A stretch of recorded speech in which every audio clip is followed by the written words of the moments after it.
नमस्कार, आयुर्वेद गुरु में आपका स्वागत है। पिछले कुछ दिनों से हम लोग अपने पेशेंट्स के अनुभव यहाँ साझा कर रहे हैं कि मुझे जीवन में कब कब क्या क्या सीखने को मिला अपने पेशेंट से, और वो जो अनुभव है वो आने वाले पेशेंट्स में कितना कारगर सिद्ध होगा, उस पर बड़ा मनन चिंतन करके और आप सबके साथ बातें मैं साझा कर रहा हूँ।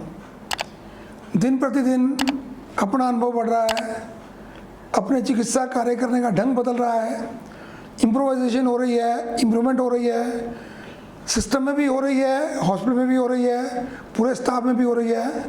और आज हम बड़े कॉन्फिडेंस के साथ सुरेश का ट्रीटमेंट करते हैं। और एक पेशेंट का अनुभव मैं आपके साथ साझा करना चाहूँगा। एक पेशेंट आए मेरे पास जो कि आईटी प्रोफेशनल नोएडा से आए मेरे पास। जब उनसे बातचीत की, उनके बात करने के ढंग से ही लग रहा था कि शायद व्यक्ति कहीं तनाव में है, डिप्रेशन में है। तो डिजीज़ का कॉज ढूंढने की कोशिश की तो बहुत सारे कारण मिले। मतलब मेरे जीवन में इस तरह के क्वेश्चंस लेके आने वाला व्यक्ति शायद वो पहला ही रहा होगा।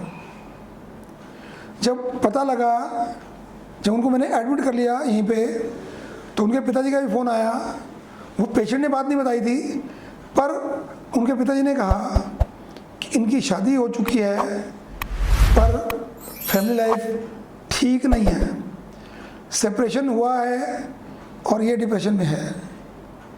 तो फिर जब हम इवनिंग में काउंसलिंग सेशन चलाते हैं तो उसमें मैंने वो जानने की कोशिश की कि क्या कारण था, क्यों ये सब हुआ। तो ध्यान में आया कि वो व्यक्ति खुद में ही अपनी बात खुल के कहने की स्थिति में नहीं था। और हम क्या है कि जब शादी हुई है तो पार्टनर यानी इक्वल पार्टनर, हमको अपनी बात कहनी, दूसरे की बात सुननी। एक दूसरा कि फादर की जॉब पहले कहीं और थी, बाद में कहीं और थी, फिर फादर रिटायर हो गए, तो आज भी डिपेंडेंट ऑन फादर, तो वो जीवन चलता नहीं है। तो हमने पिछले बहुत सारे एपिसोड में कहा कि स्ट्रेस के कारण से स्ट्रेस बढ़ती है। तो उनको भी ऐसा ही था।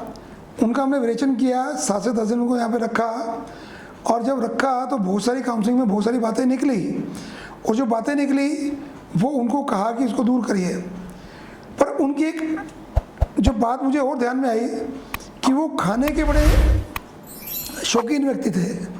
हर तरह का खाना उन्होंने मेरे से पूछा, वो चाहे इंडियन था, चाहे वो कॉन्टिनेंटल था, चाहे वो जंक फूड था, किसी भी तरह का खाना था, उसके वो बहुत सारे उनके क्वेश्चंस डेली के रहते थे। तो हमने उनको क्या एडवाइस किया कि आप अपने खाने की लिस्ट बनाइए, जो भी क्वेश्चन आपको पूछने हैं वो आप क्वेश्चन बनाइए। इन जनरल हम क्या बोलते हैं कि सब्जियों में टमाटर, बैंगन, भिंडी, अरबी और कटहल नहीं खाना। उसके अलावा सॉस, नॉनवेज, वाइन और स्पाइसी फूड, जंक फूड नहीं खाना। पर उन्होंने ऐसे ऐसे क्वेश्चन पूछे कि हमने एक क्वेश्चनर तैयार कर दिया, लगभग 250 से 300 आइटमों का। उसमें अलग अलग से अपने दालें कौन सी खानी नहीं खानी, सब्जियां कौन सी खानी नहीं खानी, फ्रूट कौन से खाने नहीं खाने, बाहर का खाना किस तरह का खाना है नहीं खाना, घर में किस तरह खाना नहीं खाना, वो हमने एक लिस्ट तैयार की।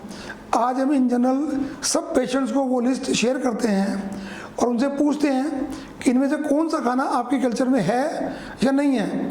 नए नए पेशेंट से हम कहते हैं कि इसमें कुछ ऐड करिए अपने इलाके के हिसाब से, ताकि हम इम्प्रोवाइज़ कर सकें, हम बता सकें कि कौन से पेशेंट को क्या सूट करेगा, क्या सूट नहीं करेगा।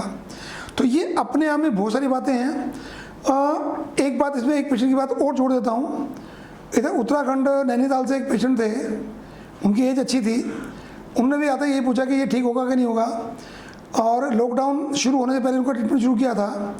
और उसके बाद उनका मतलब ये मानिए कि now is more than 98% treated, और सिर्फ दवाई चलनी है। एक विलेशन उनका और होना है, वो आना चाहते हैं पर क्या लॉकडाउन की स्थितियों में वो नहीं आ पा रहे। जिस दिन वो आएंगे तो शायद उनकी दवाई 1-2 महीने बाद बंद भी हो जाएगी। वो पिछले साल भी जब लॉकडाउन लगा था और बाद में अनलॉकडाउन शुरू हुआ था, उस सीज़न में वो आए थे, लगभग सितंबर या अक्टूबर में आए थे, और अभी उनको दोबारा आना है। तो आप देखिए 6-7 महीने में वो 8 महीने में लगभग 98% ठीक है। और बीच में कुछ कुछ वो उन्होंने चीटिंग भी की है।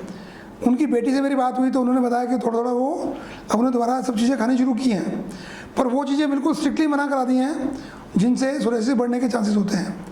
तो मेरा कहना इतना ही है कि मन में कोई प्रश्न है आपके, मन में कोई डाउट है, मन में कोई तनाव है, कोई घर की समस्या है, उससे मुक्त हो जाइए।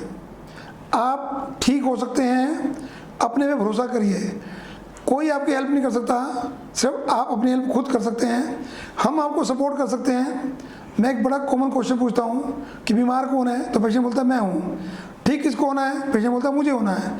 दवाई कौन खाएगा, पेशेंट बोलता है मुझे खानी है। और परहेज कौन करेगा, तो मुझे ही करने हैं। तो डॉक्टर क्या करेगा, आपको गाइड करेगा। तो मैं तो आपका गाइड हूँ, मैं तो आपका एक वेल विशर हूँ, आपका इस फील्ड में सीनियर हूँ, आपको हेल्प कर सकता हूँ और आपकी हेल्प करने के मैं सदा तैयार हूँ। आपको कभी भी सोरियासिस से रिलेटेड कोई भी समस्या महसूस हो तो आप हमारे स्क्रीन पे दिए गए नंबरों पे संपर्क करके अपॉइंटमेंट ले सकते हैं। ईमेल आईडी पर ईमेल छोड़ सकते हैं। आपकी जो बात है वो हम बिल्कुल ध्यान से सुनते हैं और उसका बिल्कुल लॉजिकली साइंटिफिकली ट्रीटमेंट करने की कोशिश करते हैं। आप परहेज करेंगे तो बिल्कुल ठीक होंगे, ये मैं आपको एश्योर कर सकता हूँ। थैंक यू, नमस्कार।